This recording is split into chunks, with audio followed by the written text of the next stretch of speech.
Welcome to my study long blog. आज मैंने इस ब्लॉग में हिस्ट्री की एक इम्पोर्टेंट चैप्टर को पढ़ा था एंड आप लोगों को मैं बताऊंगी इसमें किसके बारे में पढ़ा था और ये किससे संबंधित था।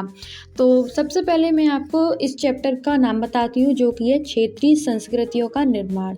इसमें इसके बारे में संस्कृतियों का निर्माण के बारे में बताया गया है जो जिसके बारे में आपको थोड़ा सा बताऊंगी और आप लोगों को बताऊंगी कि मैंने क्या क्या पढ़ा था इस चैप्टर में, क्या क्या बेसिक चीज़ें थी।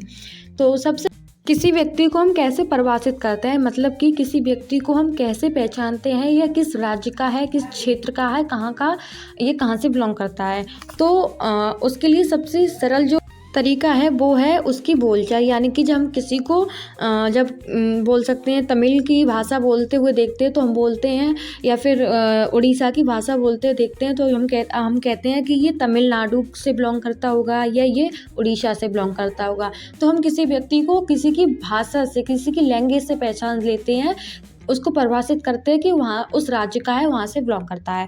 प्रत्येक क्षेत्र को हम दूसरा इसमें टॉपिक था मतलब कि प्रत्येक क्षेत्र को हम किसी न किसी खास चीज़ से जोड़ते हैं, जैसे कि भोजन है, वस्त्र है, काव्य है, नृत्य है, संगीत है। तो ऐसी बहुत सारी आदि चीज़ें हैं जिससे हम किसी न किसी जगह को जोड़ते हैं। अगर हम उदाहरण की बात करेंगे, एग्जाम्पल दें, तो जैसे राजस्थान के कपड़े देखकर हम कहते हैं, वहाँ का जो घाघरा चोली, जो भी वहाँ का वेशभूषा है, उसको देखकर हम बोलते हैं कि अरे ये तो मतलब राजस्थान का है। तो हम किसी व्यक्ति को ऐसे पहचान लेते हैं। तो ये हमारी क्षेत्रीय संस्कृतियाँ होती हैं, और जो क्षेत्रीय जो संस्कृतियाँ होती हैं वो जटिल मतलब प्रक्रिया है उससे विकसित होती हैं। और ये मतलब क्षेत्रीय जो संस्कृतियाँ हैं वो समय समय पर बदलती रहती हैं और वर्तमान में भी बदल रही हैं।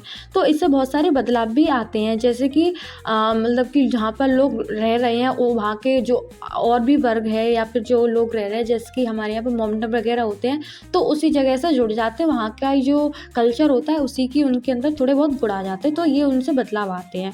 अगर हम रीति रिवाजों की बात करेंगे, यानी कि कोई भी रीति रिवाज होती है जो किसी विशेष क्षेत्र से मतलब कि वहाँ से आती है, तो अगर वो किसी और क्षेत्र में, किसी और राज्य में अगर वो ही रीति जो रिवाज है वहाँ पे जो वो मनाई जाती है, वो की जाती है, तो वो एक अपना दूसरा रूप ले लेती है। तो हर एक रीति रिवाज किसी भी जगह की वो दूसरी जगह पर पहुँचने के बाद अपना वो स्वरूप है वो बदल लेती है। एंड उसके बाद में जो मणि प्रवालम है उनके बारे में बताया गया था। शासक और धार्मिक जो परंपराएं जगन्नाथ प्रसाद हैं उनके बारे में बताया गया था। जगन्नाथ शब्द का अर्थ क्या है उसके बारे में बताया गया था। और जगन्नाथ हैं जो उनकी जो स्थापना की गई थी वो क्षेत्रीय जो वासी थे या जो जगन्नाथ के एक जो संप्रदाय के थे उन लोगों का मतलब इसमें सहायता थी और उन लोगों का इसमें सहयोग था इस जगन्नाथ को स्थापित करने में। और 12वीं शताब्दी में जो गंग वंश थे उन्होंने जगन्नाथ के लिए अपने आप को समर्पित कर दिया था।